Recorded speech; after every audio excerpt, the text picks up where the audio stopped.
भूषण भावा गुणगायी आवडी हेची माझी सर्व जुळी. ग्रामस्थ पठारवाडी मुंबईकर मंडळ यांच्या विद्यमाने आमचे गणेश महाराज यांच्या अत्यंत आग्रहामुळे आणि आपल्या सगळ्यांच्या प्रेमामुळे आजची ही कीर्तनरूपी सेवा आहे. सेवेसाठी निवडलेला अभंग जगद्गुरु तुकोबारायांचा आहे. सगळ्यांच्या परिचयाचा आहे आणि माझे जगद्गुरु या अभंगातून भगवंताच्या समोर मागणी मागतायत.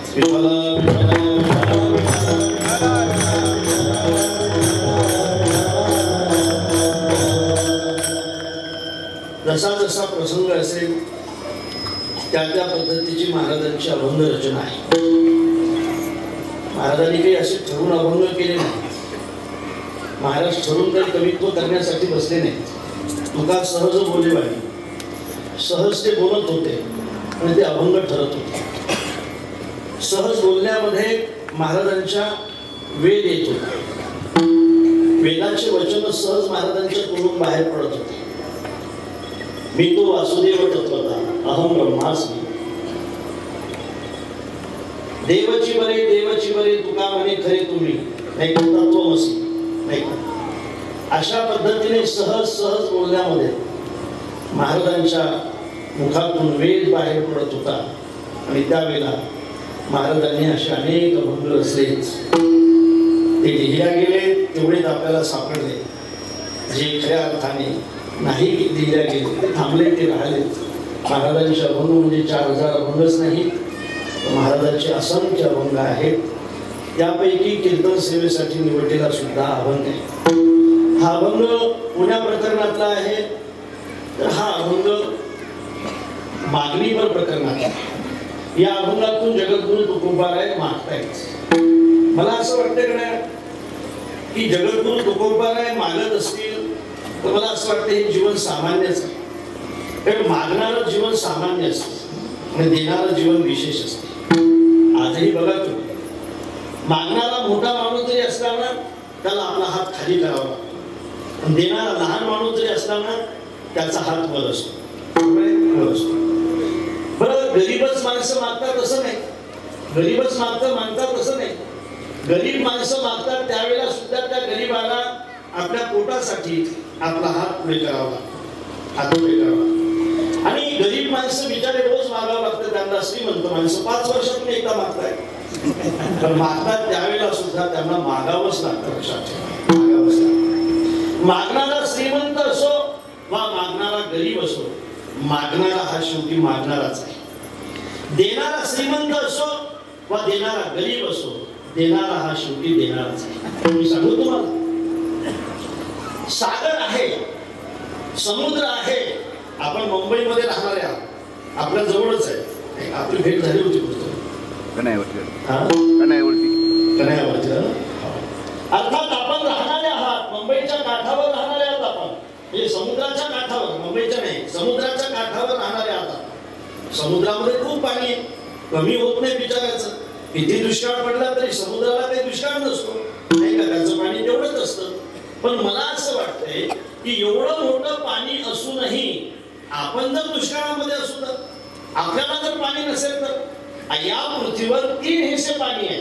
एक हिस्साच पृथ्वी आहे तरी सुद्धा टँकर चालू असतात. एक हिस्साच पृथ्वी आहे तरी सुद्धा लोक पाणी पाणी करत असतात. एक हिस्साच पृथ्वी आहे तरी सुद्धा 3 हिस्सा पाणी असलेलं पाणी, एक हिस्सा पृथ्वीची तहान नाही भागू शकत. मला असं वाटतंय की एवढी मोठी सागरावर श्रीमंती असूनही, एवढी मोठी सागरावर श्रीमंती असूनही सागराचं स्थान खाली काय, पृथ्वीच्या खाली काय आहे?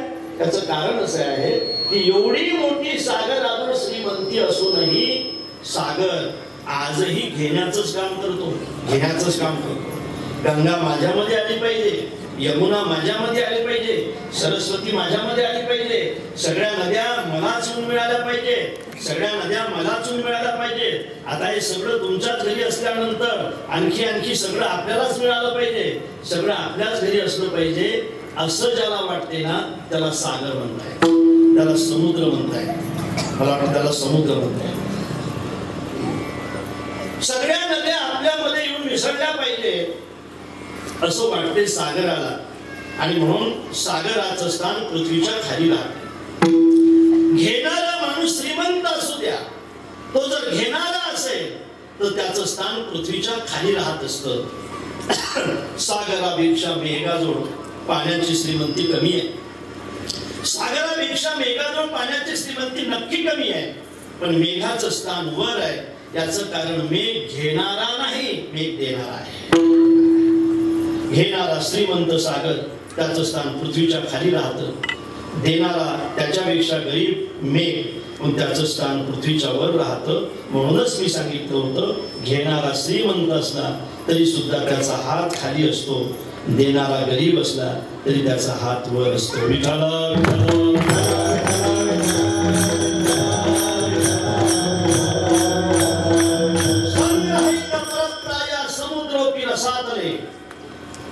संग्रहित परप्राया समुद्रोपि रसातले दादारम जलदम पश्य गर्जंतम भूनोपरी. भृतुहरी असं वर्णन करतात की खऱ्या अर्थाने देणाऱ्या मेघाने गर्जना केल्या तरी चालतील, त्याच्या गर्जना सुद्धा लोकांना गोड लागतील, फक्त तो देणारा असला पाहिजे. देणाऱ्याचं स्थान वर राहतं, घेणाऱ्याचं स्थान पृथ्वीच्या खाली राहतं. मला हे सांगू द्या, जगद्गुरु तुकोबाराय जर मागत असतील तर मला असं वाटते त्यांचे स्थान आपल्याला खालीच मानावं लागेल, खालीच मानावं लागेल. महाराज मागत असतील तर देणाऱ्याचा हात जर खाली आहे तर महाराज मागणारे महाराज असतील तर महाराजांचं स्थान सुद्धा आपल्याला खालीच मानावं लागेल. ही मागणी करणारी माणसं सामान्य माणसं असतात, म्हणून महाराज सुद्धा सामान्य होते म्हणून मागत होते. महाराजांना काहीतरी उणीव होती म्हणून महाराज मागत होते. ज्याला उणीव असेल ती माणसं मागत असतात, ज्यांना उणीव वाटत असेल कितीही श्रीमंत असल्यानंतर ती माणसं सुद्धा मागत असतात. सर्वसामान्य माणसं मागण्याचं काम करत असतील आणि जगद्गुरु तुकोबाराय हे जर मागतच असतील तर यांच्यामध्ये आणि आपल्यामध्ये असा काय फरक आहे? विठ्ठल विठ्ठल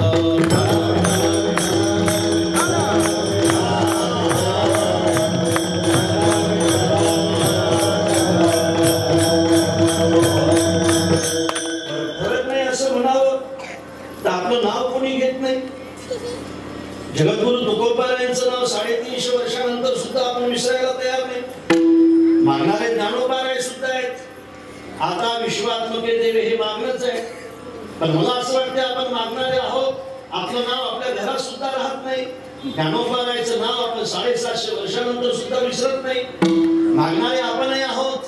मागणारे असू तर आपलं नाव कोणी गावात घेणार नाही, पण मागणाऱ्या नामदेव महाराजांचं नाव मात्र आपण आजही विसरायला तयार नाही. हा फरक आहेच ना महाराज. मागणारे ते आहेत, मागणारे आपण आहोत, पण आपल्याला आपला विसर पडतो लोकांना. त्यांना मात्र लोक आजही विसरायला तयार नाही, आजही विसरायला तयार नाही.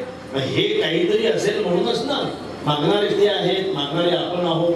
350-400 वर्ष झाले जगद्गुरु तुकोबारायांची जवळजवळ 392-95 एखाद्या वेळेला जयंती झाली असेल. छत्रपती शिवाजी महाराजांची जयंती या वर्षीची 390वी जयंती होती. त्यापेक्षा जगद्गुरु मोठे होते. एखाद्या वेळेला आता 400 वर्ष झाले जगद्गुरूच्या जयंतीला जवळजवळ, तरी सुद्धा आपण त्यांना विसरायला तयार नाही. हा परिसर कोणाचा परिसर बोलला जाते, हा परिसर कोणाचा आहे हे जर महाराष्ट्रामध्ये तुम्ही कुणाला विचारलं तर हा परिसर निळोबारायचा आहे असं बोलल्या जाते. हा परिसर कोणाचा आहे? हा निळोबारायांचा परिसर आहे. पारनेर तालुका कोणाचा आहे? पारनेर तालुका हा निळोबारायांचा तालुका आहे असं जे म्हटल्या जाते. राजांनो, आजही हा परिसर निळोबारायच्या नावाने जर ओळखला जात असेल तर नक्कीच त्यांच्यामध्ये आणि आपल्यामध्ये फरक असेल. फरकच आपल्याला पाहिजे. आपण विसरतो. मी नेहमी एक प्रश्न विचारत राहील. विनेकर, तुमचं नाव काय? भीमा. तुमच्या वडिलांचं नाव काय? नारायण. तुमच्या आजोबाचं नाव काय? विठोबा. तुमच्या पंजोबाचं नाव काय? सांगता येत नाही? नाही, पंजोबा नव्हते तुम्हाला? नाव सांगा ना.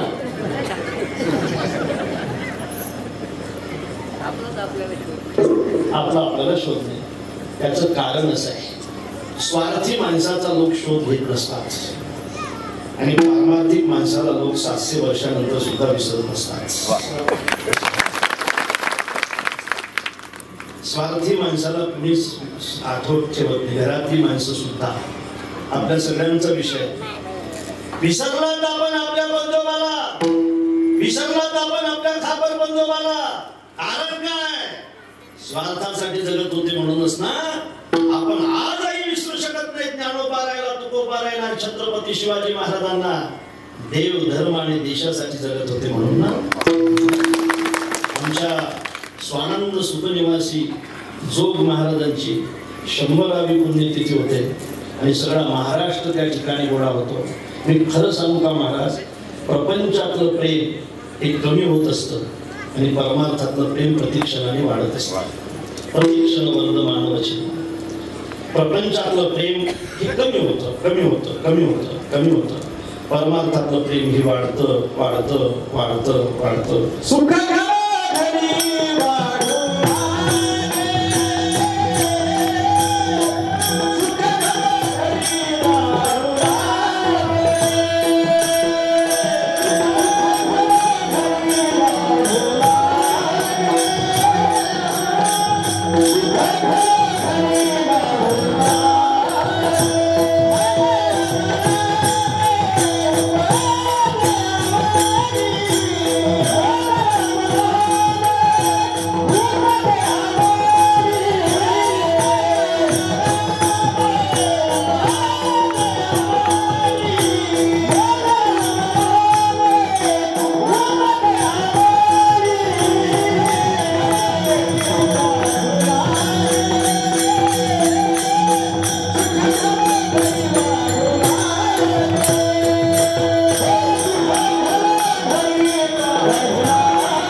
प्रतिक्षणाने हे कमी होत जातं.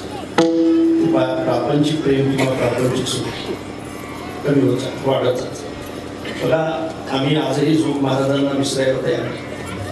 आम्ही आजही घोडे महाराजांना विसरायला तयार नाही. वैकुंठवासी आम्ही आजही वैकुंठवासी बोधे बाबाला आम्ही आहोत तोपर्यंत कधी विसरणार नाही. विसर काय ताकद आहे साधकाची बोधे बाबाला विसरण्याची, नाही का? आम्ही आहोत तोपर्यंत कधी विसरणार नाही. आमच्या गुरुवर्य शांती ब्रह्म मारुती बाबांचं वय आता 84, 85, 87 असेल एखाद्या वेळेला. तरी सुद्धा प्रत्येक माणूस त्यांची सेवा करण्यासाठी असा तत्पर असतो की आपल्याला मिळाली पाहिजे, आपल्याला मिळाली पाहिजे, आपल्याला मिळाली पाहिजे. मला असं वाटतं की परमार्थातला आनंद, परमार्थातलं प्रेम आणि परमार्थातलं सुख वाढत जातं, वाढत जातं, वाढत जातं. प्रपंचातलं प्रेम, प्रपंचातला आनंद ओसरत जातो, ओसरत जातो, ओसरत जातो. मी खरं विचारतोय आपल्याला, खरं सांगा भाऊ, लहानपणी तुमच्यावर घरातली माणसं जे प्रेम करत होते ती तारुण्यात दिसले तुम्हाला?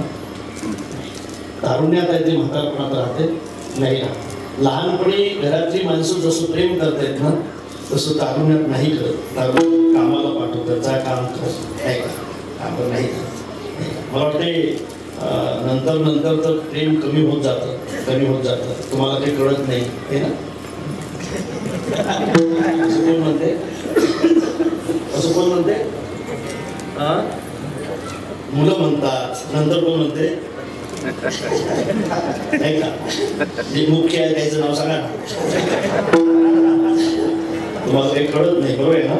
आणखी काय नाही, तुम्हाला काही डोकं नाही म्हणतात, बरोबर आहे? हे बरोबर आहे का? पण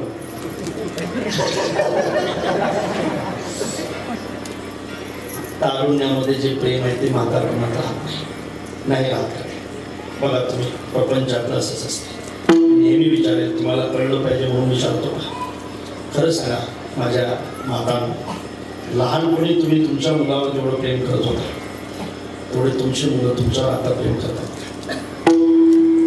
जेवढ्या लहानपणी तुम्ही तुमच्या मुलाशी अत्यंत प्रेमाने बोलत होता, अत्यंत प्रेमाने, तेवढे तुमची मुलं इतक्या प्रेमाने तुमच्याशी बोलतात का? हो मला नाही म्हणा. काय प्रेम असायचं, असं असं बाजूने बसायचं, माझं चकुल आता झोपणार आहे, 4-5 महिन्याचं चकुल, त्याला काहीच समजत नाही. माझा पिंटू आता झोपणार आहे, माझा राजा आता झोपणार आहे, माझे भांडे राहिले दादा, होय ना, माझं धुणं राहिलं, आता तुझा दादा येणार आहे ट्युशनवरून, त्याचा डबा मला करून द्यायचा आहे, आता तुझे पिता येणार आहेत, पिता घरी येणार आहेत, तुझे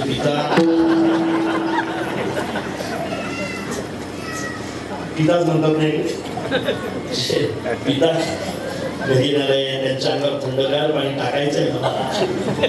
मला असं वाटतं की जितक्या प्रेमाने तुम्ही तुमच्या मुलाशी बोलत असाल तितक्या प्रेमाने तुमचे मुलं तुम्हाला सांभाळत नाही. हा प्रपंच आहे, अपेक्षा आहे, अपेक्षा आहे. इतक्याच प्रेमाने आपल्याशी. आणि काय लागते महाराज म्हाताऱ्या माणसाला, त्याला काय रोज 10 किलो जिलेबी आणून द्यावं लागते. म्हाताऱ्या माणसाचं खाद्य मानसिक असतं, लक्षात ठेवा.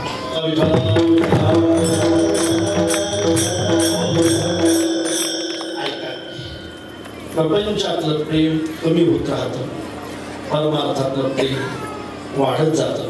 हा फरक आहेच. मागणारे आपणही आहोत, ज्याच्यासाठी आपण मागतो तीच माणसं आपल्याला मानत नाही. ज्या प्रपंचासाठी वाढावे संतान, पुढी व्हावे धनधान्य, ज्या प्रपंचासाठी आपण नित्य मागत राहतो, त्या प्रपंचातले लोक नंतर आपल्याला मानायला तयार नाही. मागणारे आपणही आहोत, मागणारे संतही आहेत, पण ज्यांच्यासाठी आपण मागतो त्यांचं प्रेम धीरे धीरे कमी होत जातं. परमार्थातलं प्रेम मागत असले तरी सुद्धा वाढत जातं. हा फरक आहेच ना, हा फरक आहेच ना. ते मागणारे असून सुद्धा त्यांचं नाव आपण विसरायला तयार नाही. आपण मागणारे असून आपल्या घरातली माणसं आपल्याला विसरल्याशिवाय राहत नाही. हा फरक आहेच ना, हा फरक आहेच ना. हा फरक का असावा, होय का? हा फरक का असावा? मागणारे ते, मागणारे आपण, तरी सुद्धा त्यांचं नाव विसरत नाही. आपल्याला आपले माणसं विसरायला तयार आहेत, डॉक्टर विसरायला तयार आहेत. मी खरं सांगू का, स्वार्थासाठी जे लोक मागत असतात त्या लोकांना लोक विसरत असतात. आणि परमार्थासाठी जे माणसं जगत असतात, मी बोलून गेलो वाटतं, त्याला गेल्यानंतर सुद्धा लोक आठवत असतात. मी लगेच परिचय करून येतो तुम्हाला. मी थोडं विचारतो, आपल्या देशातले दुसरे अर्थमंत्री कोण? नाही माहित तुम्हाला? नाही माहित. आपल्या देशातले पहिले कृषी मंत्री कोण? नाही माहित तुम्हाला? आपल्या महाराष्ट्रातले पहिले अर्थमंत्री कोण? अर्थमंत्री हे खातं लहान आहे, मुख्यमंत्री हे खातं लहान आहे. लहान आहेत खाते, लहान. मुख्यमंत्र्याला लहान मानताय तुम्ही? अरे, मुख्यमंत्री होण्यासाठी किती कुस्त्या करावं लागतात? हे सगळं पदासाठीच करावं लागते ना. हे पद काय लहान आहे का? नाही ना, नाही का? तुमच्यासाठी सुद्धा. कोण आहेत पहिले कृषी मंत्री? नाही माहित तुम्हाला. कोण आहेत पहिले अर्थमंत्री? नाही माहित तुम्हाला, नक्की माहित नाही तुम्हाला. पण मला एक विचारू द्या, तुम्ही त्याचं नाव सांगितल्याशिवाय राहणार नाही. लक्षात ठेवा, एक कृषी मंत्री, अर्थमंत्र्याला विसरलात आपण, विसरलात आपण. पण मी तुम्हाला विचारतो की आमच्या विदर्भामध्ये एक बाबा हातामध्ये गाडगे घेत होते आणि सगळे रस्ते झाडून काढत होते. त्या बाबाचं नाव काय? त्याचं काय विसर? हा परमार्थ आहे, हा स्वार्थ आहे. स्वार्थी माणसाला लोक विसरत असतात, पारमार्थिक माणसाला लोक आठवण ठेवत असतात. विठ्ठला विठ्ठला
संतांमध्ये सामान्यामध्ये फरक आहे. संत मागत असले, आपणही मागत असलो तरी त्यांना सामान्य मानायचं नाही. नेहमी सांगेल, आकाशामध्ये चंद्रही असला, चांदणी असल्या ते चांदण्यात चंद्र आहे. खाणीमध्ये कोळशे असले, हिरा असला तरी कोळशे हिरा आहे. एकाच दुधापासून ताक आणि लोणी निघत असलं तरी ताक आहे, लोणी आहे. तसे या आपल्या समाजामध्ये संत आणि आपण सामान्यासारखे दिसत असलो तरी आपण आहोत संत आहेत. आकाशाचे अंगी चंद्र तारांगणी दोहीशी समान पाहू नये. पृथ्वीचे पोटी हिरा गारगोटी दोहीशी संसाटी करू नये. दुधाचे अंगी निघेतात लोणी एकामुळे दोन्ही मागू नये. तुका म्हणे तैसे संत आणि जन दोहीशी समान पाहू नये. मी सांगू का तुम्हाला, कोळशाच्या खाणीमध्येच हिरे सापडत असतात, पण कोळशापेक्षा हिऱ्याची किंमत फार मोठी असते, फार मोठी असते. दुधामध्येच लोणी सापडत असते, फार सुंदर आहे, पण ताकापेक्षा लोण्याची किंमत जास्त असते. मला असं वाटतं आपण सगळेजण आहोत ना माझ्यासहित, आपण सगळे ताक आहोत आणि माझे निरोपबार लोणी आहेच. आपण सगळे ताकाच्या ठिकाणी आहोत, निरोपबार लोण्याच्या ठिकाणी आहे. जी माणसं फक्त प्रपंचासाठी जगतायत ते ताकाच्या ठिकाणी असतात. जी माणसं परमार्थासाठी जगतायत महाराज ते लोण्याच्या ठिकाणी असतात. म्हणून माझे निरोपबार लोणी आहेत. काय सुंदर गवळणी आहेत महाराजांची. विठाला विठाला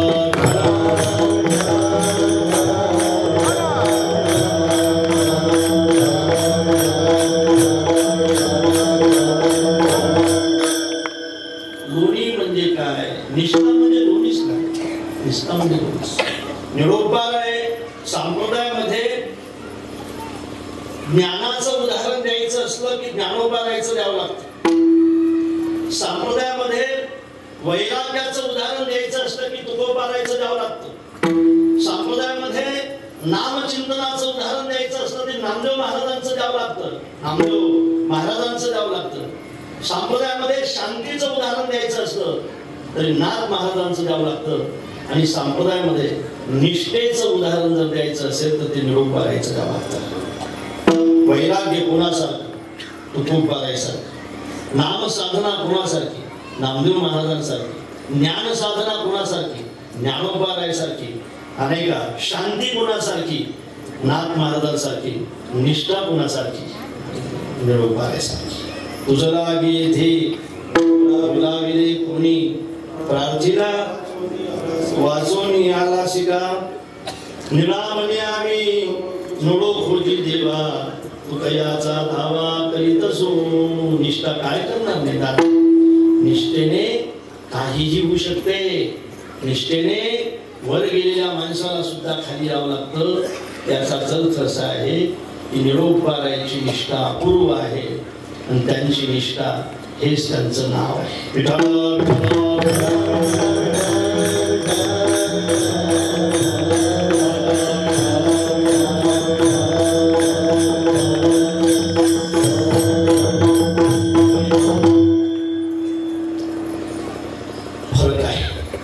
फरक नाही आहे.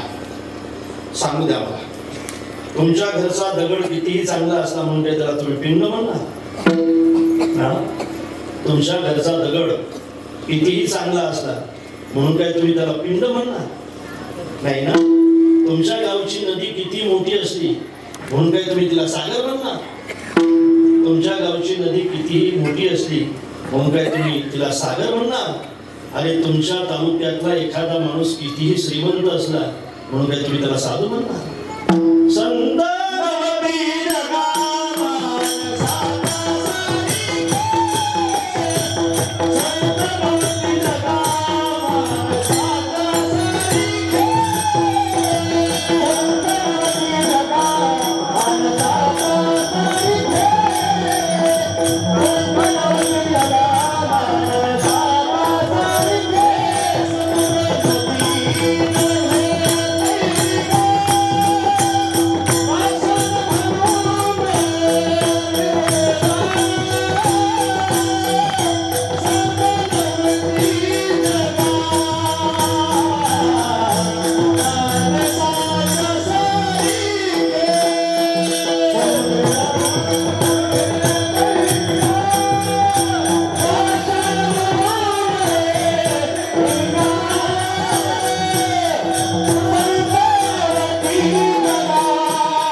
वेळामध्ये आपल्याला थांबायचं आहे.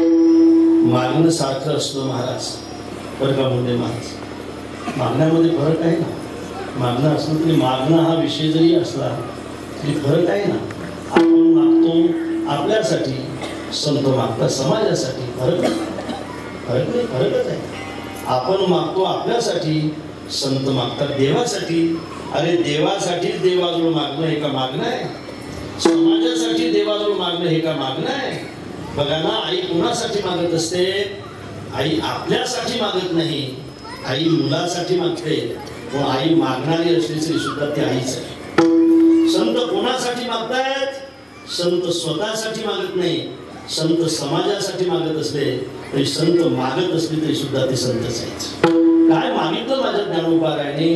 जे खळाची व्यंकटी सांडो, दया सत्कर्मरती वाढो, भूता परस्परी जडो, मैत्र जीवांचे दुरितांचे तिमिर जावो, विश्व स्वधर्म सूर्य पाहो, जो जीवांसिल तो ते लाहो, प्राणिदात वर्षत सकळ मंगळी, ईश्वर निष्ठांची मांद्याळी, अनवर्त भूमंडळी भेटो दयाभूता.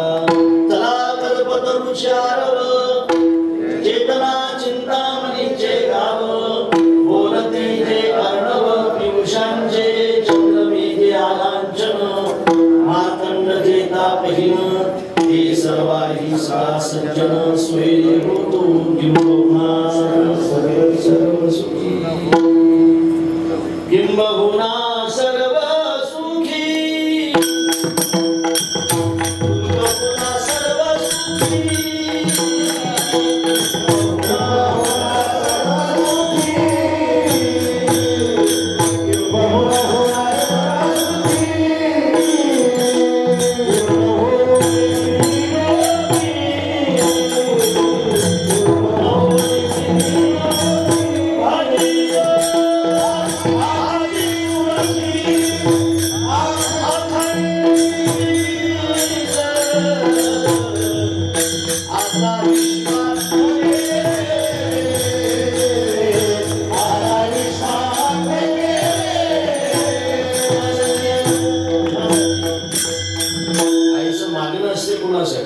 मुलासाठीच ना. माझ्या समोर माझ्या माता बसलेल्या आहेत. कोणासाठी मागताय तुम्ही? मुलासाठी मागताय. एखाद्या देवाजवळ गेला, गुरुजवळ गेला, कोणासाठी मागताय तुम्ही? मुलासाठी मागताय. गुरुदे रे बाबा देवा, नाही का, मुलासाठीच मागताय. मला असं वाटतंय की तुम्ही जास्त चांगल्या मुलासाठी मागता का? मला असं वाटतंय जो जरा आहे त्याच्यासाठी मागताय, जो अपंग आहे त्याच्यासाठी मागताय, जो जरा अनर्गळ आहे त्याच्यासाठी मागताय ना. जो चांगला आहे त्याच्यासाठी नाही मागत आई वडील. मला तरी मायबाप हे श्रीमंत मुलामध्ये राहणं सुद्धा पसंत करत नाही, गरीब मुलामध्ये राहणं पसंत करतात. काहीच व्यवस्था नसली तरी मुलामध्ये राहत असतात. त्याचं कारण मला असं वाटतं की श्रीमंतीजवळ जे पोहोचत होते ना त्याला आसक्ती म्हणतायत, आणि खऱ्या अर्थाने जिथं गरज असेल तिथं पोहोचतो होते त्याला प्रेम म्हणतात. मी सांगेल महाराज गणेश महाराज, दौंडला आमची कथा चालू होती आणि रात्री 2 वाजता फोन आला. फोन आल्यानंतर डॉक्टरने सांगितले, महाराज तुमच्या आईची तब्येत जास्त आहे, तुम्ही निघाला पाहिजे. आवरासावर चालू झाली. आणखी अर्ध्या तासाने फोन आला, आईची तब्येत आता एक गोळी लागू पडली म्हणे, बोलताय का आईची? बीपी वाढली होती. लहान त्यावेळेला माझ्याशी माझी आई बोलली, कुठं आहे रे बाबू? म्हटलं मा आहे. निघालो. मग किती दिवस राहिलेली कथा? 1 दिवस राहिली. मग कथा सोडून काही येऊ नको गड्या, पण कथा झाल्यानंतर थांबलो. माझी तब्येत जास्त दिसते. कथा संपल्यानंतर आम्ही घरी गेलो. आमच्या आईला कॅन्सर होता, शेवटपर्यंत समजला नव्हता, तिने लपून ठेवला होता. मला असं वाटतंय एखाद्या मायला कॅन्सर जरी झाला तरी आपल्या मुलाचा जास्त खर्च होऊ नये याच्यासाठी माय तू लपून ठेवत असते. बघावं डॉक्टर आमच्या आईला. डॉक्टर म्हणतोय, खरं सांगू का रामभाऊ, तुमच्या आईला कितीही चांगलं औषध दिलं तरी काही फरक पडणार नाही. का हो डॉक्टर? तुमच्या आईला कॅन्सर आहे. का सांगितलं नाही डॉक्टर तुम्ही मला? 4 महिन्यापासून माहिती आहे तुम्हाला. म्हटले हां. तुम्हाला सांगितलं नाही याचं कारणच आहे रामभाऊ. ज्यावेळेला तुमच्या आईला सांगितलं ना तुम्हाला कॅन्सर आहे, त्याच वेळेला तुमच्या आईने माझा हात पकडून मला सांगितलं होतं, डॉक्टर देवाची शपथ आहे तुम्हाला, मला सांगितलं तर सांगितलं पण माझ्या पोराला सांग नका, खूप खर्च होईल माझ्यावर. दुसऱ्याच्या शेतातलं खुरपण करून शिकवलं हो पोराला डॉक्टर. दुसऱ्याच्या शेतातलं खुरपण केल्याशिवाय आमची चूल भेटत नव्हती. डॉक्टर शिकलंय माझं पोरगं आता चांगलं आहे, हेच माझे चांगले दिवस आहेत. तर म्हणजे आता मी मेली तरी काय फरक पडणार आहे डॉक्टर? माझ्या मुलाचा पैसा खर्च होऊ नये असं तिला वाटते ना, तिला आई म्हणत आहे बघा, तर तीच आई असते. आणि म्हणून आम्ही गेल्यानंतर आई बसलेली होती, आम्ही समोर बसलो, खूप रडत होती. रडत असताना मी म्हटलं मा हां जाणं निश्चित झालंय दादा, एक वचन देशील? म्हटले देईल मा, तू सांग काय करायला पाहिजे. त्यावेळेला आमच्या आईने आम्हाला म्हटलं खरंच म्हटलं की गड्या मुलींची माझी चांगली परिस्थिती आहे, पण एका मुलीची परिस्थिती बरी नाही रे, फार गरिबी आहे तिची, तिच्याकडे लक्ष देशील? मला चिंता सोडू नको, देईल, नक्की देईल, नक्की देईल. मला असं वाटतं की जो चांगला असेल त्याच्याकडे जे पोचतो होते तो मोह आहे, तो स्वार्थ आहे. आणि जिथं उणीव असेल तिथं जी पोचतो होते ती माया आहे. माया नेहमी जिथं उणीव असेल तिथं पोचतो होत असते. विठाला विठाला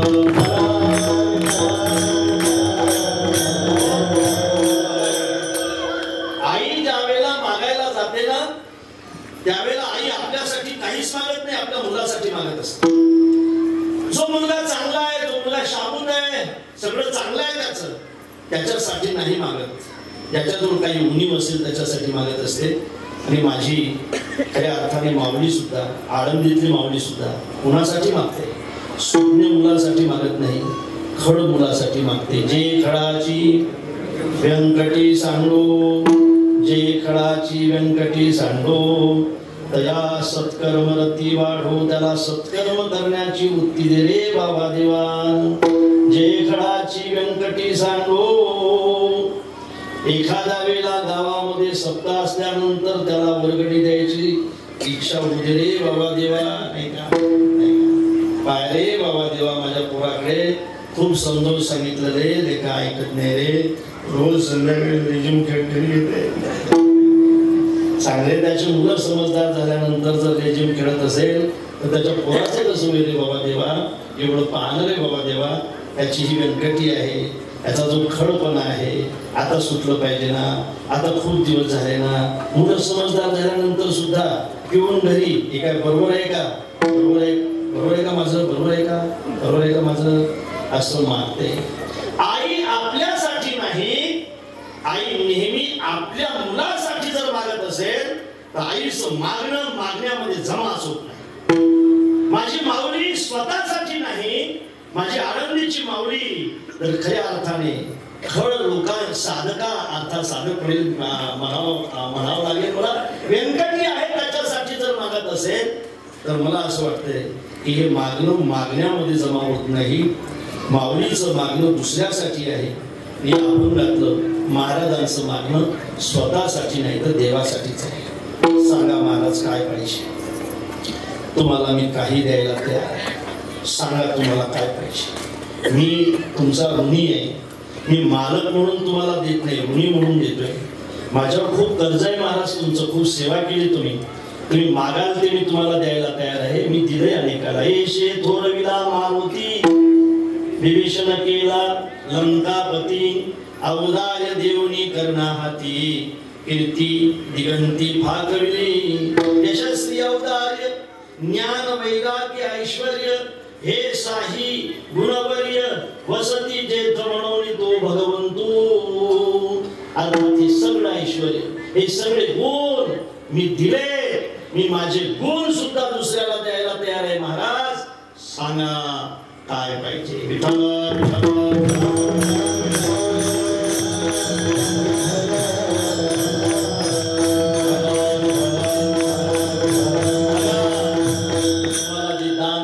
असेल ते मागून घ्या. काय पाहिजे तुम्हाला?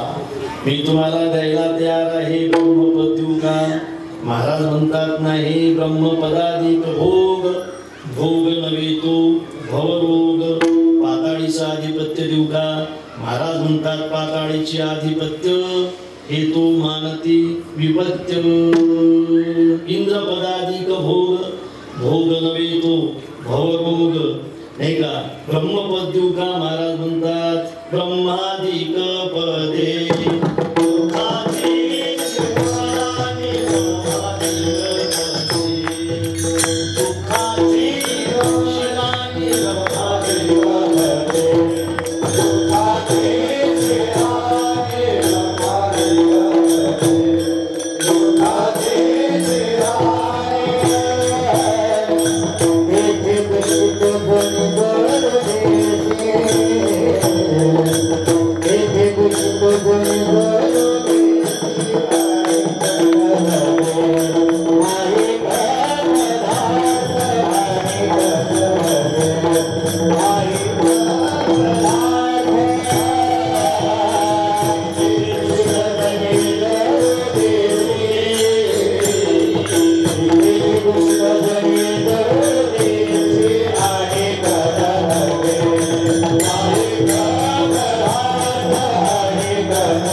महाराज म्हणतात त्यात मला काही नको मला ब्रह्मपद नको मला इंद्रपद नको मला पाताळीचं आधिपत्य नको मला दुसरं काहीही नको देवा मला श्रीमंती नको मला ऐश्वर्य नको मला तुमचं पद नको महाराज आला तुम्ही मागण्यासाठीच ना म्हटले मागण्यासाठी आला म्हणताय काहीच नको म्हणताय मग नेमकी मागण्यासाठी आला म्हणजे तुम्ही इच्छा घेऊनच आलात ना तुम्हाला काहीतरी पाहिजे म्हणूनच आलात ना म्हटले पाहिजे म्हणून आलो पण तू म्हणतो ते मला पाहिजे नाही मी म्हणतो ते मला पाहिजे मला हेच पाहिजे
तुझा विसरण बाबा माझ्या जीवनामध्ये तुझा विसर कधी होऊ नये हे महाराजांचं मागणं आहे काय सुंदर मागणं आहे बाबा तुझा विसर होऊ नये मला असं वाटतं की ज्याचे उपकार असतील ना माणसाला त्याचा विसर कधी होऊ नये तर तू बऱ्याचदा पडत असतो उपकारी माणसाचा विसर पडतो आहे ना पडू नये पडत असतो महाराज म्हणतात ज्याचे उपकार असतील त्याचा विसर जसा पडू नये असे तुझे उपकार आहेत आमच्यावर तुझा विसर पडू नये का असते पहा उपकार विसरणाऱ्या माणसाला ब्रह्मराक्षस व्हावा म्हणून महाराज म्हणतात की खरं म्हणजे तुझ्यामुळे जर हे सगळं असेल, दिले इंद्रिय हातपाय का, हे जर तूच दिलं असेल तर तुझा विसर पडल्यानंतर आमच्या जीवनात अर्थ असेल काय असेल? मला अनेक उदाहरणं मला देता येतील, माझी वेळ आलेली आहे, 15 मिनिट आपल्याजवळ शिल्लक आहे. तुझा विसर न व्हावा हे खऱ्या अर्थाने महाराजांचं मागणं आहे. काय होते पहा, संतांच्या जीवनामध्ये अनेक कष्ट असतात, संतांच्या जीवनामध्ये अनेक प्रकारचं दुःख असतं. त्या दुःखाला सहन करत करत त्यांना हा परमार्थ टिकवायचा असतो. मला असं वाटतं की या जगातला असा एकही साधू नाही की या साधूला लोकांनी त्रास दिला नाही. असंच ना, असा एकही साधू नाही की ज्या साधूला लोकांनी त्रास दिला नाही. पुढचं वाक्य आहे का, या देशातला असा एकही साधू नाही की ज्या साधूने त्रास देणाऱ्याचा उद्धार केला नाही. त्रास देणाऱ्याचा उद्धार करण्याची जबाबदारी जे स्वीकारतात ते संत असतात, नाही का? आमचं हातचं खापर फोडलं तरी चालेल, वेसोबाने मला त्याचा उद्धारच करावा लागेल. मुक्ताबाई म्हणते, मला काट्याने मारलं तरी चालेल, अंबाजी वाट मला त्याचे पाय चपण्यासाठी त्याच्या घरी जावं लागेल, कारण मी साधू नाही. माझ्या अंगावर एखादा माणूस 108 वेळेला थुंकला तरी चालेल, पण मला त्याला प्रसाद देऊनच मुक्त करावा लागेल. हे साधुत्व आहे. असा एकही चांगला माणूस समाजामध्ये नाही की लोक त्याला त्रास देत नाहीत. हात देतात काही समजत नाही, परंपराच आहे. पण तो कस आहे, सोन्यालाच लावत असतात, लोखंडाला नाही. सोन्याला लावतात त्याचं कारण सोन्याचं मूळ जास्त असते, सोन्याची किंमत जास्त मोजावी लागते. सोनं वाटते 5 रुपये क्विंटल भेटते, 5000 रुपये क्विंटल. मुंबईकर 5000 रुपये क्विंटलच आहे. आणि कधी सोन्याचे भाव माहित आहेत का? सोन्याचे भाव माहित आहेत का? नाही ना. मला असं वाटते 5000 रुपये क्विंटल जे भेटते त्याला लोखंड म्हणतात, आणि 40,000 रुपये तोडा जे भेटते त्याला सोनं म्हणतात. कस लावावं लागेल, स्वीकारायचं असेल तर पारखून घ्यावं लागेल ना. मला असं वाटतं की साधूला त्रास देणं म्हणजे खऱ्या अर्थाने सोन्याला पारखून घेण्यासारखं असते, पारखून घेण्यासारखं. आणि म्हणून असा कोण साधू आहे, असा कोण चांगला माणूस आहे की ज्याला त्रास झाला. शिवजयंती आता साजरी केली आपण. छत्रपती शिवाजी महाराज की म्हटल्यानंतर आपल्या तोंडातून जय जयकार कधी निघतो आपल्यालाही कळत नाही. हा जो जय जयकार आहे ना, हा जय जयकार एखाद्या व्यक्तीचा जय जयकार नाही, हा जय जयकार त्या व्यक्तीच्या कर्तृत्वाचा जय जयकार आहे. ते कर्तृत्व करत असताना लोकांची गरज आहेच, पण मला असं वाटतं की गरज म्हणून ज्या लोकांना आपण सोबत घेतो ना, तीच माणसं नंतर त्रास देत आहेत. हे फार मोठं दुःख आहे काम करणाऱ्या माणसाच्या जीवनात. आता खंडोजी खोपड्याला महाराजांनी गरज म्हणूनच स्वीकारलं होतं ना, सूर्याजी पिसाळाला महाराजांनी गरज म्हणूनच स्वीकारलं होतं ना, चंद्रराव मोर्याला महाराजांनी गरज म्हणूनच स्वीकारलं होतं ना, गरज म्हणूनच स्वीकारलं. खंडोजी खोपड्याला वतन दिलं होतं महाराजांनी, वतन दिलं होतं. खंडोजी खोपडे त्यावेळेला वतनदार होते, चंद्रराव मोरे सुद्धा वतनदार होते, सूर्याजी पिसाळ सुद्धा वतनदार होते. विसरलेत ना महाराजांना? अरे अफजल खानाला अत्यंत जवळचा मार्ग सांगणारा जर कोण असेल तर तो खंडोजी खोपड्या होता. माहिती आहे तुम्हाला? अरे संभाजी राजे गेले हे फार मोठं दुर्भाग्य आहे, महाराज गेले याही पेक्षा जास्त दुर्भाग्य आहे संभाजी महाराजांचं झालं. संभाजी महाराज जर राहिले असते ना महाराज काही दिवस, तर या महाराष्ट्राचंच काय तुम्हाला देशाचं चित्र फार वेगळं दिसलं असतं. मी असं म्हणेल की छत्रपती शिवाजी महाराज हे फक्त महाराष्ट्राचे राजे होते. माझ्या शंभू राजाला जर आयुष्य भेटलं असतं तर ते देशाचे राजे झाले असते. असं कर्तृत्व शंभू राजाचं कोणी मारलंय, कोणी मत घेऊन आणलाय? जवळच्या माणसाने, किती जवळच्या माणसाने, किती जवळच्या माणसाने. अरे स्वतः बायकोच्या भावाने गणोजी शिर्क्याने महाराजांना अत्यंत खऱ्या अर्थाने पकडून दिलं. औरंगजेबाच्या तावडीमध्ये महाराज सापडले, त्याचं कारण गणोजी शिर्क्या होता. आणि गणोजी शिर्क्या हा महाराजांच्या सौभाग्यवतीचा भाऊ होता. त्या लेकाने वतनासाठी, पदासाठी आपल्या बहिणीच्या कुंकाचा सुद्धा विचार केला नाही. काय स्वार्थ असतो माणसाचा, काय स्वार्थासाठी नुकसान होते देशाचं. या देशाचं ज्या वेळेला नुकसान झालं ना ते स्वार्थी माणसानेच केले महाराज.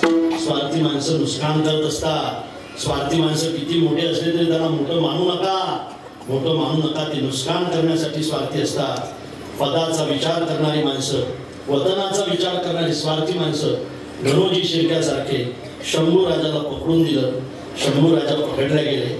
अशा पद्धतशीर पद्धतीने पकडून दिलं की शंभू राजाजवळ त्यावेळेला तलवारही नव्हती महाराज. असती ना तर शंभू राजा गेले असते, पण अनेकांना घेऊन गेले असते, अनेकांना घेऊन गेले असते.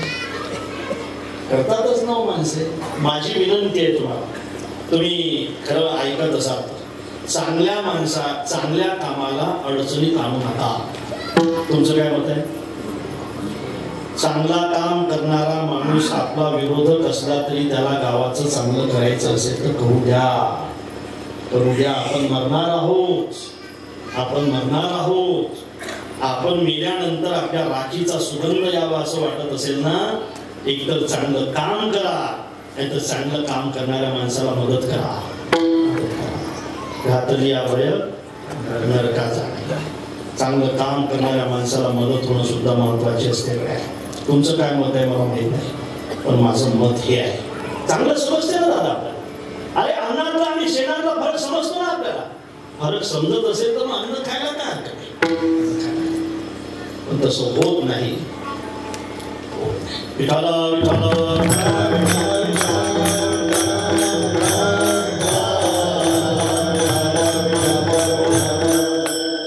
करायची इच्छा असली तरी सुद्धा मुठस लावत असतात, त्रास देत असतात. जगद्गुरू असतील, छत्रपती शिवाजी महाराज असतील, म्हणजे स्वानंद सुखनिवासी जोग महाराज असतील.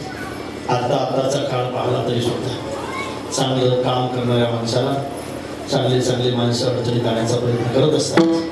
आणि म्हणून मला असं वाटतंय की हे जे दुःख आहे हे दुःख त्याला सहन करावं लागतं. त्याच्या जीवनातलं एक दुःख नसतं, अंतर बाह्य जग आणि मन. घरातली माणसं पैसा नाही म्हणून त्रास देत आहेत, बाहेरची माणसं पैसा गेला मान नाही म्हणून त्रास देत आहेत. अशा पद्धतीने जगत असताना त्या ठिकाणी मला असं वाटतं की उदाहरण देईल मी आपल्याला. खरं म्हणजे अत्यंत त्रासाचं जीवन पांडवांचं.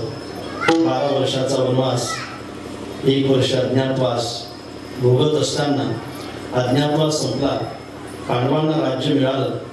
राज्य मिळाल्यानंतर कन्हैया कुंती मातेच्या जवळ गेला, कुंती मातेचं दर्शन घेतलं आणि विचारलं, मा आत्या तुझ्या ऐका. कुंती आतीच्या समोर कन्हैया उभा आहे. कुंती आतीला म्हणतो, आत्या आजपर्यंत तू मला काही मागितलं नाही, मी तुला काही दिलं नाही. आज मात्र तुझे मुलं राजे झालेत, म्हणजे तुझं स्वप्न साकार झालं. माझं काही म्हणणं नव्हतं, कौरवांना भेटलं असतं तरी माझा काही विषय नव्हता, पण लेखाचे ते निधर्मी असल्यामुळे मी पांडवांची बाजू घेतली. आता दुर्योधने सौ बलेच कर्णो दुःशासने तथा एते ऐश्वर्य माधाय कथम तो भूमिच्छता. दुर्योधन, दुःशासन आणि शकुनी यांच्या हाती जर राज्य गेलं तर तुम्ही सुखाची इच्छा कराल कशी? तुम्हाला सुखाची इच्छा असेल तर तुम्ही हे राज्य पांडवांना दिलं पाहिजे असं खऱ्या अर्थाने सांगणं होतं विदुरजीचं, पण धृतराष्ट्राने नाही ऐकलं. म्हणून तर युद्ध झालं ना. धृतराष्ट्राचीच कल्पना होती ना की खऱ्या अर्थाने लाक्षागृहामध्ये पांडवांना जाळायचं, हे धृतराष्ट्राचीच कल्पना होती. त्याने तोही प्रयोग केला, नाही सक्सेस झाला. नंतर द्यूत खेळलाय, युद्धामध्ये तुझे पोरं हारले आणि त्या ठिकाणी खऱ्या अर्थाने युद्धामध्ये हारलेत आणि तुझ्या मुलांना हारलेत म्हणून अज्ञातवास आणि वनवास सहन करावा लागला. आता तुझ्या मुलाने ते परत राज्य मिळवलं. धर्मराजा आता त्या ठिकाणी युधिष्ठिर आता राजा झाला. खूप चांगले दिवस आले आता तुझे. आता सांग तुला काय पाहिजे? तुला जे पाहिजे असेल ते मी तुला द्यायला तयार आहे, पाहिजे असेल ते मी तुला द्यायला तयार आहे. त्यावेळेला आत्याचे नेत्र ढिले होत आहेत, आत्याचे ओठ थरथरत आहेत. अनेकदा दुःख भोगल्यानंतर, एखादे चांगले दिवस आल्यानंतर खऱ्या अर्थाने घरातली म्हातारी माणसं बेहिवरत असतात. थरथरत्या ओठाने आत्या म्हणते, कन्हैया खरंच देशील? तू म्हणशील त्या मी देव आहे, सांग तुला काय पाहिजे. त्यावेळेला आत्या म्हणते, खरंच द्यायचं असेल ना कन्हैया तर मला जन्मभर दुःख दे रे, मरेपर्यंत दुःख दे रे. आत्या, जन्मापासून आतापर्यंत तू दुःख भोगलं, तुझं पोट नाही भरलं दुःखाने. आलं एवढं मोठं दुःख भोगल्यानंतर सुद्धा आणखी तू दुःखच मागते, याचं कारण काय? याचं कारण आपल्याने फार मस्त दिलंय. खरं सांगू का कन्हैया, दुःख होतं म्हणून तर तुझी आठवण होती ना, दुःख होतं म्हणून तर तुझी आठवण होती ना. सुखामध्ये माणसं देवाला विसरत असतात, दुःखामध्ये माणसं देवाला आठवत असतात. प्रपंचामध्ये नित्य सुख असणं बरं नाही, कधी कधी दुःखही भेटलं पाहिजे. दुसऱ्याच्या दुःखामध्ये सहभागी होण्याचा योग त्याच्या जीवनामध्ये यावा असं ज्याला वाटत असेल ना, त्याच्या जीवनामध्ये सुद्धा कधी कधी दुःखाची आठवण, दुःखाची अनुभूती येणं अत्यंत महत्त्वाचे असते. जन्मभर दुःख दे रे कन्हैया, नेत्र ढिले होतात माझ्या कन्हैयाचे आणि कन्हैया म्हणतो आद्या जन्मापासून आतापर्यंत दुःख आणखी दुःखच मागते. हा राजा दुःख होतं म्हणून तर तुझी आठवण होती ना, आणि दुःखाने जर तुझी आठवण होत असेल, दुःखामुळे जर तुझी आठवण होत असेल तर तुम्हाला मरेपर्यंत दुःख दिलं तरी चालेल, फक्त तुझा विसर न व्हावा, तुझा विसर न व्हावा, तुझा मला विसर करू नये, हीच माझी मागणी आहे. हे चिदान देगा देवा तुझा विसर न व्हावा. आणि विसर पडत असेल तर मला तुझे गुणगान गायचे आहे. विसर जर पडत असेल तर मी गुणगान गाऊ कसे? गुणगाई नावडी हेची माझी सर्व जोडी. बाकी काही नको म्हटले, अजिबात नको. डबल मागणार नाही म्हटले, अजिबात मागणार नाही. काहीही नको. सामान्य लोक जे मागत असतात ते तर मला अजिबात नको. अभंगाच्या तिसऱ्या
संपत्तीही नको आणि मला मुक्तीही नको.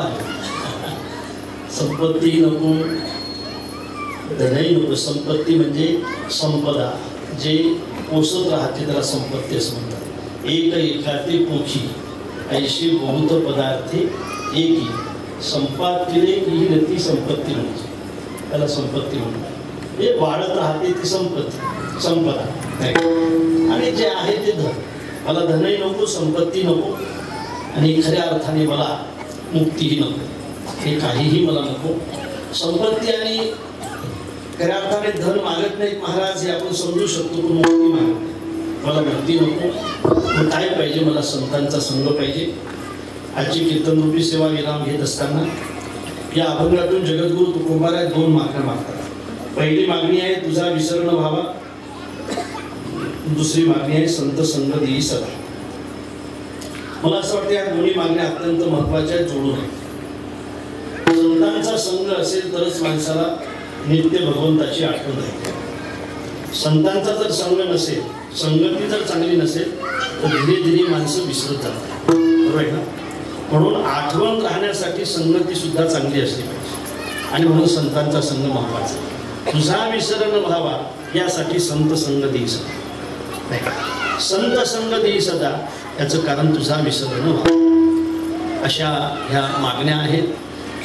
खरं म्हणजे हे अभंग आपल्यासाठी असतात. महाराज म्हणतात की आम्हाला संगती चांगली ती गळ्या देवा, म्हणजे आमचं जीवन चांगलं जाईल, तुझी आठवण राहील, नाही का.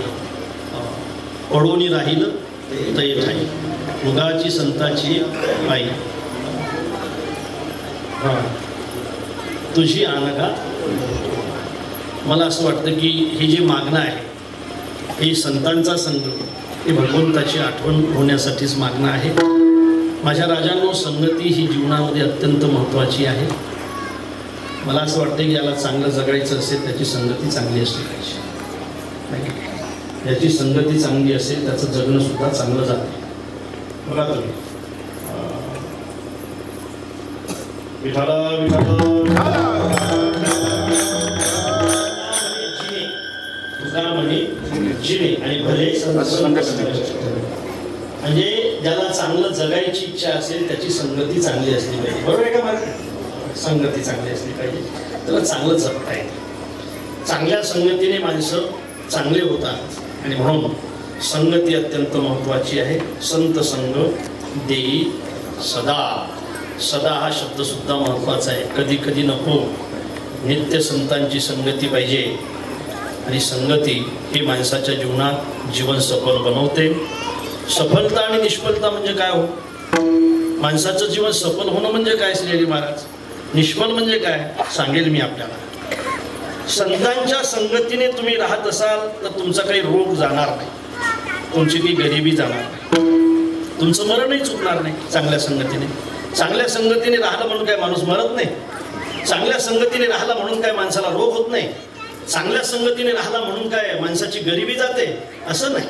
पण तुम्हाला सांगतो, चांगल्या संगतीने जर तुम्ही राहत असाल तर तुम्हाला गरिबीचं दुःख वाटणार नाही, रोगाचं दुःख वाटणार नाही, आणि शेवटी जाण्याचं दुःख सुद्धा चांगल्या संगतीने तुम्हाला दुःख वाटणार नाही. आणि हेच महत्वाचं असतं, हेच महत्वाचं असतं. अरे ज्याचं अंतकरण शाबूत आहे, त्याची गरिबी असो श्रीमंती असो, समाधानी असतात ती माणसं.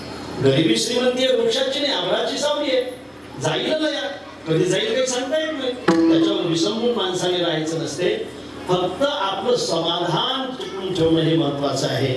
म्हणून संतांच्या संगतीने जीवन जाईल तर सफल होऊन जाईल, आणि दुसंगतीने राहत असाल तर जीवन जाईल पण निष्फल होऊन जाईल. सफलता महत्वाची आहे. दृष्टांत सांगतो आणि थांबतो. एका चिकट माणसाच्या घरी पंगत होती. चिकट समजते का तुम्हाला? चिकट समजते? चिकट म्हणजे इकडे आहे का तुम्ही बोलता पुढे इकडे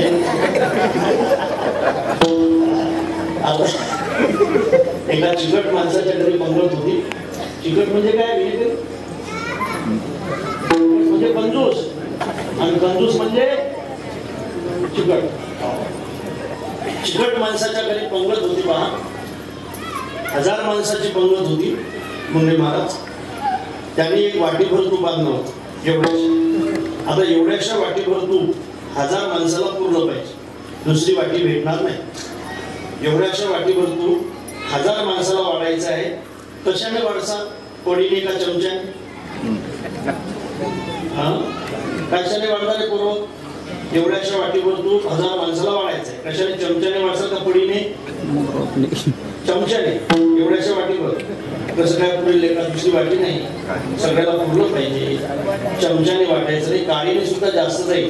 तुमच्या माहितीसाठी सांगतो, तुम्हाला जर वाढायचं असेल ना तर एवढ्याशा वाटीभर तूप जर 1000 माणसाला पुरवायचं असं वाटत असेल, तुमच्याकडे दाबण आहे ना, दाबणाने वाढायचं असं चांगलं वाढायचं.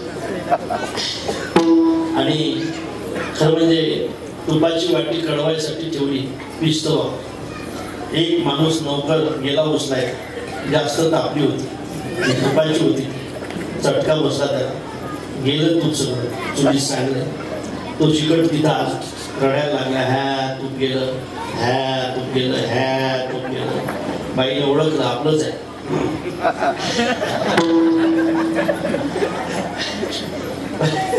आवाज ओळख नाही का आपलंच आहे असं ओळखलं बाई तिथं आली काय रडताय बाबा ह्या करता म्हणते तू गेलं म्हणे ह्या कशाला करता रडताय म्हणे इथंही गेलं तिथे जाणारच होतं ना वारकऱ्याची पंगत त्यांच्याकडे बापाने तू पाहत असेल पंगत वाढून घ्यायची कुंडली वर्ग म्हणून घ्यायची ह्या रडू नका ह्या करता म्हणते तुम्हाला तर काही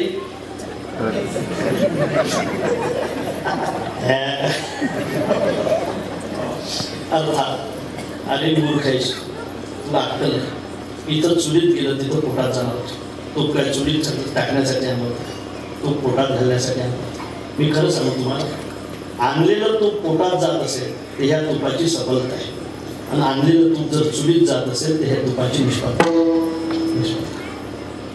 मला असं वाटतं की फक्त कुसंगती आणि प्रपंचाच्या संगतीने राहत असाल ना फक्त एवढं मोठं चांगलं तूप सुद्धा चुलीत गेल्याशिवाय राहणार आणि तुम्ही जर चांगल्या संगतीने राहत असाल ना तर हे खऱ्या अर्थाने मनुष्य रूपी तूप हे पोटात गेल्याशिवाय राहणार नाही उपयोगी आपल्या जीवनाचा उपयोग व्हावा असं वाटत असेल तर संगती सुद्धा चांगली असली पाहिजे. संत संगती सदा गुणगायी नावडी हेची माझी सर्व जोडी. महाराज असं जर तुम्ही म्हणत असाल मुक्तीही तुम्ही नाकारत असाल तर तुम्हाला गर्भवासाचं दुःख सहन करावं लागेल. महाराज म्हणतात ह्या माझ्या 2 मागण्या जर पूर्ण होत असतील तुझा आठव जर नित्य राहत असेल नित्य जर संतांचा संग राहत असेल तर तू गर्भवासात मला सुखाने घातलं तरी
Karina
म्हणून त्यांनी त्या गोफणीमध्ये घालण्यासाठी मोठे दगड बनवले. ते सोन्याचे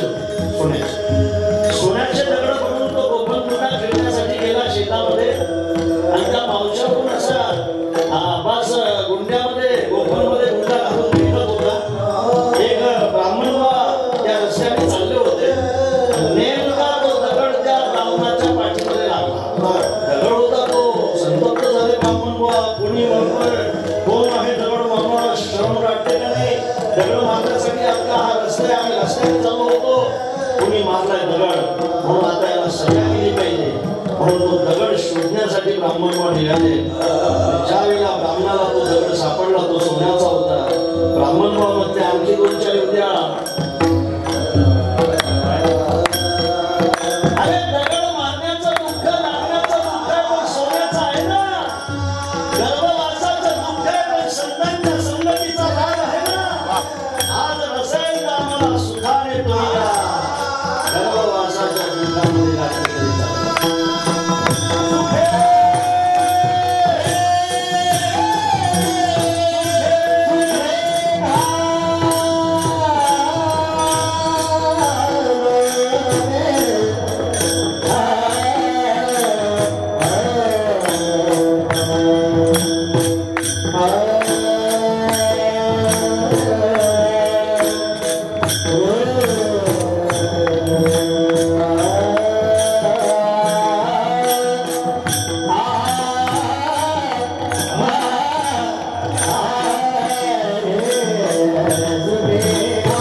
गणेश महाराजांच्या आग्रहामुळे आजची ही कीर्तन सेवा आहे.